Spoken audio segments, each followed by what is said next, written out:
สบายดีท่านผู้ชมที่เคารพทุกท่านมียูทูบเบอร์หลายๆท่านโดยเฉพาะแมนยูทูบเบอร์อยู่ทางฝั่งของนั้นมักจะตั้งคำถามและก็มักจะตั้งประเด็นเกี่ยวกับกรณีระหว่างลาวกับสหรัฐอเมริกาข้าพเจ้าเห็นมาหลายๆคอนเทนต์แล้วก็เห็นหลายๆหัวข้อที่เขาเจ้าพยายามตั้งปัญหาตัวนี้ขึ้นมาโดยเฉพาะแมนเขาเจ้ามักตั้งคำถามขึ้นมาว่าเป็นหยังรัฐบาลลาวนี้จริงสั่งสอนจริงปลูกฝังจิตสำนึกให้คนลาวนี้เกลียดชังสหรัฐอเมริกาเกลียดชังฝรั่งเศสเกลียดชังพวกที่เขามาอุพานประเทศลาวในนั้นนี่อันนั้นข้าพเจ้ามักเห็นตลอดเกี่ยวกับคำถามดังกล่าวนี้ซึ่งข้าพเจ้าเองก็บ่สร้างสิอธิบายและก็บ่สร้างสิตอบเช่นเดียวกันท่านผู้ชมแต่ว่าข้าพเจ้าขออธิบายขอตอบตามทัศนะและก็ตามมุมมองของข้าพเจ้ามันเป็นแบบนี้คือประเทศลาวของพวกข้าพเจ้าเนี่ยนะมันถือหุกห้านถือกุดขี่ขูดที่จากประเทศต่างๆนั้นหลายครั้งหลายคราวโดยกันได้ท่านผู้ชมนับตั้งแต่เป็นอาณาจักรล้านซ่าพุ่นแหละนับตั้งแต่เป็นอาณาจักรล้านซ่านี้ก็ถือหุกห้านถือยึดครองจากพม่าจากซักดินาสยามจากเวียดนามเนโดยเฉพาะแม่นจากเขาเอ่นว่าอาณาจักรอยุธยาซักดินาพม่าและก็ของเวียดนามนี่แม่นอาณาจักรยังก็จามเนาะอาณาจักรจามบ่อีหยังประมาณนี้แหละครับพระเจ้าก็บ่จื้อแน่เกี่ยวกับในอดีตที่ผ่านมานั้นตอนที่มันยังเป็นอาณาจักรลาวล้านซ่านั้นประเทศลาวของพวกข้าพเจ้านี่ก็ถือว่า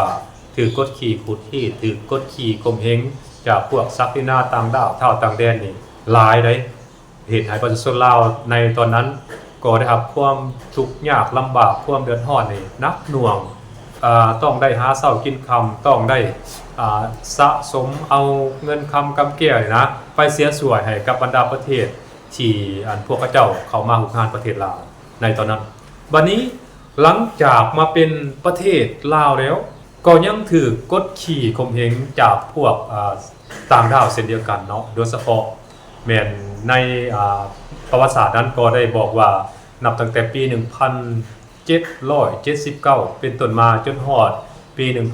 1893นี้ประเทศลาวนี้ก็ตกเป็นหัวเมืองขึ้นของศักดินาสยามในตอนนั้นก็ถือกดขี่ขุดที่อย่างนักหน่วงเช่นเดียวกันอันนึงอันที่2มาหลังจากหลุดพ้นจากการตกเป็นหัวเมืองขึ้นของศักดินาสยามแล้วก็ตกเป็นหัวเมืองขึ้นของฝรั่งเศสเนาะตกเป็นหัวเมืองขึ้นของฝรั่งเศสประมาณอยู่60ปีบ่เนาะถ้าข้าพเจ้าจื่อบ่ผิดหลังจากนั้นฝรั่งเศสก็ออกไปฝรั่งเศสออกไปแล้วก็มีสหรัฐอเมริกาโดดเข้ามาผูกขาดแล้วก็ยึดครองประเทศลาวอีกแต่ว่าในช่วงของสหรัฐอเมริกาผูกขาดแล้วก็ยึดครองประเทศลาวนั้นอเมริกาบ่ได้เข้ามาปกครองประเทศลาวโดยตรงแบบฝรั่งเศสเนาะอเมริกานี้มักจะใช้หุ่นเซิร์ชมักจะใช้ไม้มือหรือว่ามักจะใช้คนลาวนำกันนี่แหละเป็นผู้ปกครองเป็นเครื่องไม้เครื่องมือเป็นตีนเป็นมือให้กับสหรัฐอเมริกานะจะเป็นผู้ออกนโยบายหลายกว่าแต่ว่าก่อนที่สหรัฐอเมริกาจะเข้ามายึดครองประเทศลาวนั้นอเมริกาก็ได้ร่วมกับพวกปฏิการไทยนะเข้ามาโจมตีประเทศลาวเป็นการใหญ่โดยเฉพาะแม่นช่วงในปี1970นี่สหรัฐอเมริกานี่ก็ได้คนเอาระเบิดนั้นข้ามน้ำข้ามทะเลมาถิ่มใส่ประเทศลาวนั้นโอ้เป็นจำนวนมหาศาลมีการเว้าติดปากติดคอกันว่าระเบิดที่สหรัฐอเมริกาเอามาถิ่มใส่ประเทศลาวนี้ประมาณอยู่3ล้านโตนเนาะประมาณ3ล้านโตนหรือว่าประมาณอยู่200กว่าล้านลูกนี่แหละตามข้าพเจ้าจื่อบ่ผิดและมาฮอดปัจจุบันนี้ระเบิดที่สหรัฐอเมริกาเอามาถิ่มใส่ประเทศลาวของพวกเฮานะก็ยังตกค้างอยู่ประมาณอยู่ 30% ระเบิดเหล่านี้ยังบ่ทันแตกได้ประมาณอยู่80ล้านลูกเนาะ 30% 80ล้านลูกลองคูณกันเบิ่งเนาะว่า38 4 200กว่าล้านลูกเนาะ200กว่าล้านลูกที่สหรัฐอเมริกาเอาระเบิดมาถิ่มใส่ประเทศลาวในตอนนั้นเป้าหมายของสหรัฐอเมริกานั้นก็เพื่อสังหารคนลาวหรือว่าขบวนการต่อสู้ของประเทศลาวที่ทำการต่อต้านการกดขี่ข่มเหงการปกครองของสหรัฐอเมริกาโดยเฉพาะแม่นฝ่ายประเทศลาวและก็กลายมาเป็นพรรคกำอำนาจของประเทศลาวในปัจจุบันนี้แหละพวกเขาเจ้าหวังรับมอดกระบวนการต่อสู้เหล่านี้พวกเขาเจ้าหวังที่จะเขาเอิ้นว่าฆ่าล้างเผ่าพันธุ์คนลาวนี้ให้มันตายให้มันหมดตอนนั้นคนลาวประมาณอยู่2-3 ล้านคนนี่แหละและก็ระเบิด3ล้านโตนตามลองคิดเบิ่งว่าคนละโตนที่สหรัฐอเมริกาเอามาถิ่มใส่ และตามเป้าหมายของเขาตามเนื้อในจิตใจของเขาอีกต่างๆนะตามจุดประสงค์ของเขานะเขาน่าจะให้คนลาวทั้งประเทศตายหมดนั่นแหละความใจดำอำมหิตของสหรัฐอเมริกาในตอนนั้นมันเป็นอย่างนั้นในทุกๆ8นาทีนะสหรัฐอเมริกาจะใส่ยนต์มาถิ่มใส่คนเอาระเบิดมาถิ่มใส่ประเทศลาวของพวกเราเนี่ยเนาะทุกเที่ยวในทุกๆ8นาทีเนาะแล้วมาฮอดเวลานี้สิ่งที่มันยังหลงเหลือเศษเรือสงครามที่สหรัฐอเมริกาปะไว้ให้ประเทศลาวในปัจจุบันนี้มันก็ยังเป็นฝันร้ายที่ค่อยหลอกหลอนประชาชนลาวบรรดาเผ่าอยู่ท่านผู้ชมในแต่ละปีนี่ก็มีคนบาดเจ็บล้มตายจากระเบิดที่ยังบ่ทันแตกของสหรัฐอเมริกานี่ตลอดเนาะบ่ต่ำกว่า20-30 คนที่ตายจากระเบิดที่ยังบ่ทันแตกของสหรัฐอเมริกาเอามาทิ้งไว้การสร้างสร้างการพัฒนาเศรษฐกิจสังคมก็เฮ็ดได้ยากการจะเฮ็ดถนนหนทางไปเส้นหนึ่งเนี่ยโอ้บ่แม่นเรื่องง่ายต้องได้มีการเก็บกู้ระเบิดเนาะต้องได้มีการเก็บกู้ระเบิดออกสูญเสียงบประมาณเป็นจำนวนมหาศาลถ้ารถไฟนี่เพื่อสิเฮ็ดได้นี่ก็สูญเสียงบประมาณในการเก็บกู้ระเบิดนี่เป็นจำนวนมหาศาลและแขวงที่ถูกทิ่มระเบิดหลายที่สุดนี่ก็น่าจะเป็นแขวงหัวพันแขวงหลวงพระบางแขวงเวียงจันทน์เนาะแขวงเวียงจันทน์แขวงเชียงขวงแล้วก็ตาม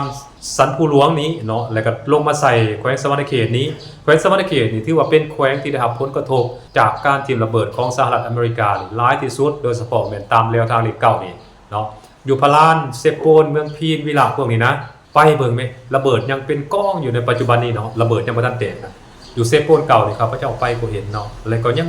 มีอยู่ตามป่าบนอื่นๆยังหลายเนาะที่ระเบิดของสหรัฐอเมริกาเอามาถิ่มใส่นะเป้าหมายของพวกเขาคือต้องการดับศูนย์คนลาวนี่แหละและอเมริกาเอาระเบิดมาถิ่มใส่ประเทศลาวได้ไดทั้งที่สหรัฐอเมริกากับประเทศลาวนะอยู่ไกลกันหลายพันกิโลเมตร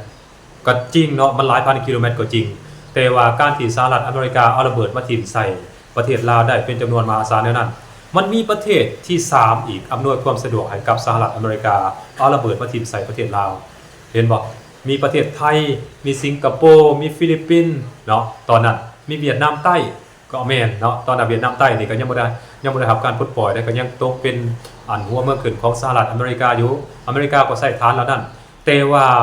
ที่สำคัญนี่คือประเทศไทยนี่อนุญาตให้สหรัฐอเมริกาใช้ฐานทัพขนระเบิดมาถิ่มใส่ประเทศลาวของพวกเฮานี่8 5 9 แห่งได้บ่ว่าจะเป็นอยู่อุดรสกลนครเนาะอุบลนครพนมขอนแก่นเนาะภูเก็ตพวกนี้นะแม่นหมดเลยสหรัฐอเมริกาก็ใช้ฐานทัพของประเทศไทยแหละขนระเบิดมาถิ่มใส่ประเทศลาวเนาะว่าง่ายๆก็คือตอนนั้นน่ะโอ้คนลาวนี่เกือบเอาชีวิตบ่รอดพู้นแหละเนาะเกือบเอาชีวิตบ่รอดได้รับความทุกข์ยากลำบากจากการกระทำของสหรัฐอเมริกานี่หลายเนาะเพราะฉะนั้นมาฮอดทุกมื้อนี้นะภาครัฐจริงได้สั่งได้สอนได้บอกว่าประเทศนั้นเฮ็ดอีหยังแหน่กับประเทศลาวของพวกเฮาเฮ็ดหยังแหน่ใส่คนลาวของพวกเฮาเนาะแล้วก็ให้คนลาวนี่จื้อไว้คำว่าให้คนลาวจื้อไว้ในที่นี้บ่หมายความว่าจะต้องไปแก้แค้นจะต้องไปเครียดไปสั่งหรอกแต่ว่าคิดเห็นการกระทำของสหรัฐอเมริกาคิดเห็นการกระทำของพวกตะวันตกเฮ็ดใส่ประเทศลาวของพวกเฮาแล้วมันอิ่มเนาะคิดบ่ออกว่าสิให้อภัยเขาเจ้าได้แนวใดเนาะพ่อแม่ปู่ย่าตายายของพวกเฮานี่ได้รับผลกระทบจากการกระทำของพวกเขาหนักที่สุดเนาะเห็นบ่มันเป็นแนวนั้นเลยเพราะฉะนั้นเด็กน้อยที่เกิดใหม่ใหญ่รุ่นนี้ถึงแม้ว่าจะบ่ได้อยู่ในระยะของสงครามกยาเนาะแต่ว่าพวกเขาเหล่านั้นเนี่ยก็ยังได้รับผลกระทบจากห้องห้อยสิ่งเศษเหลือจากสงครามหรือว่าจากการกระทำของสหรัฐอเมริกาอยู่เนาะอเมริกานี่โอ้เข็นขาอาวีประชาชนลาวนักหน่วงเลยเนาะฝรั่งก็เช่นเดียวกันโดยเฉพาะแม่นวันที่21มีนาอยู่เมืองทาเคนี่นะสหรัฐอเมริกากับบ่แม่นฝรั่งเศสเนาะได้เข็นขาฮาวีประชาชนลาวบรรดาเผ่าอยู่ในตัวเมืองทาเคนั่นนักหน่วงเลยเนาะดังที่มันปรากฏออกอยู่ในคำกรนะเด็กน้อยมันก็เอาไปใส่โคกแล้วก็เอาสากตำแล้วจากนั้นก็ทิ่มลงใส่น้ำสางเนาะอยู่ในตัวเมืองทาเคนะผู้เสพผู้สาวที่พ่อนเอาไปข่มขืนได้มันก็เอาไปยกตัวอย่างไปสินะมันเฮ็ดให้ประชาชนลาวบรรดาเผ่านะโอ้ได้รับความทุกข์ยากลำบากแสนเข็ญเลยเนาะเพราะฉะนั้นจริงเฮ็ดให้คนลาวนี่นะที่อยู่ในระยะของสงครามผู้ที่ทันเหตุการณ์นั้นนะมีความเครียดแค้นสหรัฐอเมริกายากที่จะให้อภัยเนาะและก็มีหลายๆคนก็ตั้งคำถามว่าให้มึงอยู่กับความเก่าความหลังอยู่กับอดีตต่อไปแนวนั้นนั่นนี่เนาะบ่ต้องมาคืนดีกันดอกเนาะเป็นหยังจะต้องไปจมปักอยู่กับอดีตแนวนั้น คือบ่เดินหน้าต่อไปแล้วก็ลืมอดีตโอ้มันก็ลืมยากเลยเนาะลืมยากบ่แม่นมันบ่อยากลืมมันลืมยากเพราะว่าอย่าลืมว่าในเมื่อมีคนใดคนหนึ่งนะย่างเข้ามาแล้วเอาข้าวปั้นสัตว์ปากเขานะหรือว่าสัตว์หน้าเฮา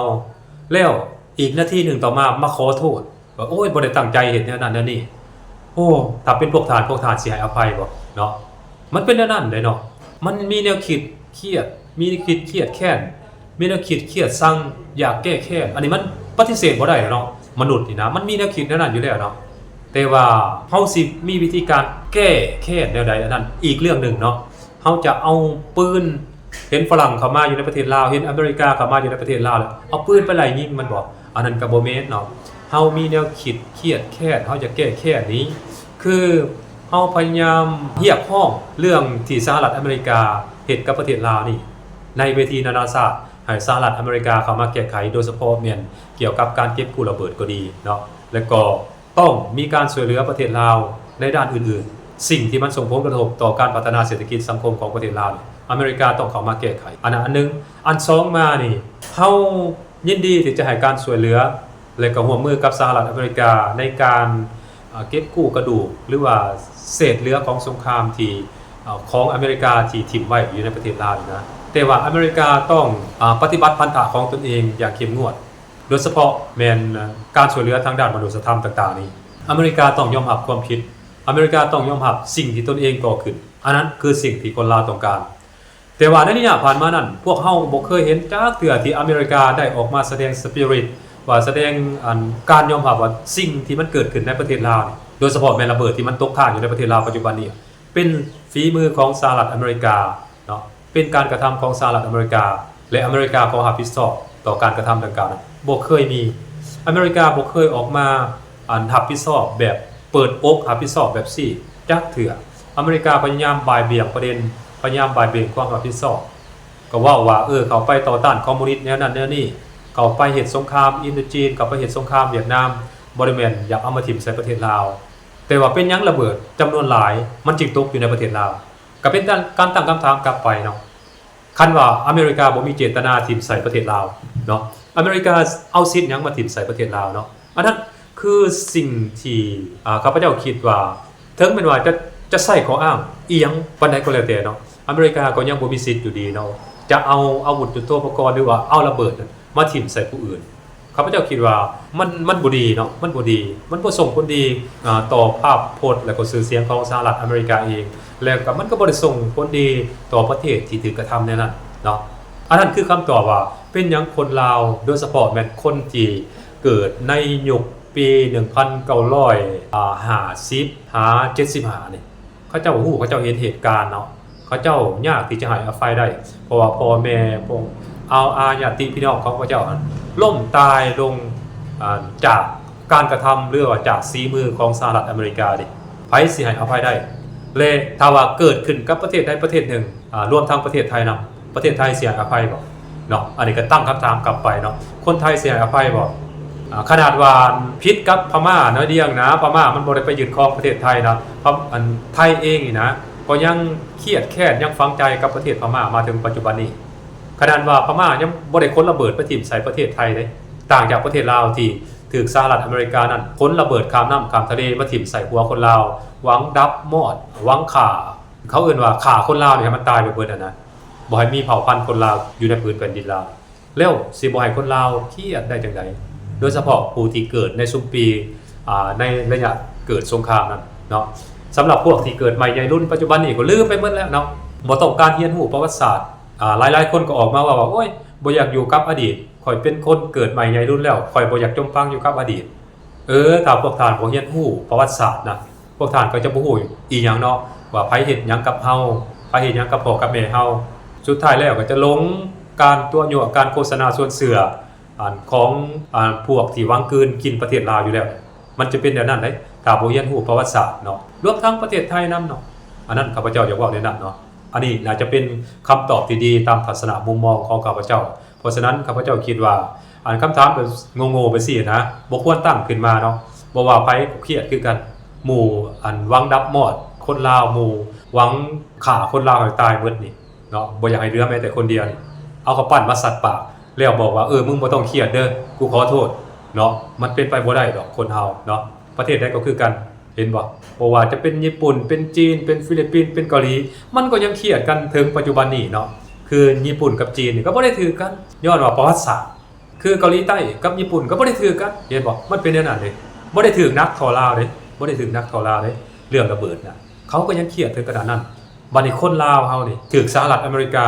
ถูกฝรั่งเศสกระทำนักหน่วงถึงขนาดนั้นและสิบ่ให้เครียดแนวใดอันนั้นข้าพเจ้าอยากเว้าแนวนั้นแต่ว่าเว้าแนวนี้ก็บ่ได้หมายความว่าให้ไปเครียดไปแค้นให้จับปืนยืนสู้ไปโจมตีไปฆ่าฟันรันแทงเขาอันนั้นก็บ่แม่นเนาะให้ถือไว้สอนเป็นคติประจำใจให้เป็นบทเรียนว่าไผเฮ็ดดีกับเฮาไผช่วยเฮาไผเฮ็ดร้ายกับเฮาดิอยากเว้าแนวนั้นนะข้าพเจ้าอยากเว้าแนวนั้นอันนั้นคือสิ่งที่ข้าพเจ้าได้เว้าได้เล่าให้บรรดาท่านผู้ชมและก็การแลกเปลี่ยนความคิดความเห็นให้ท่านผู้ชมได้รับชมรับฟังนำกันในวิดีโอนี้ท่านผู้ชมสบายดี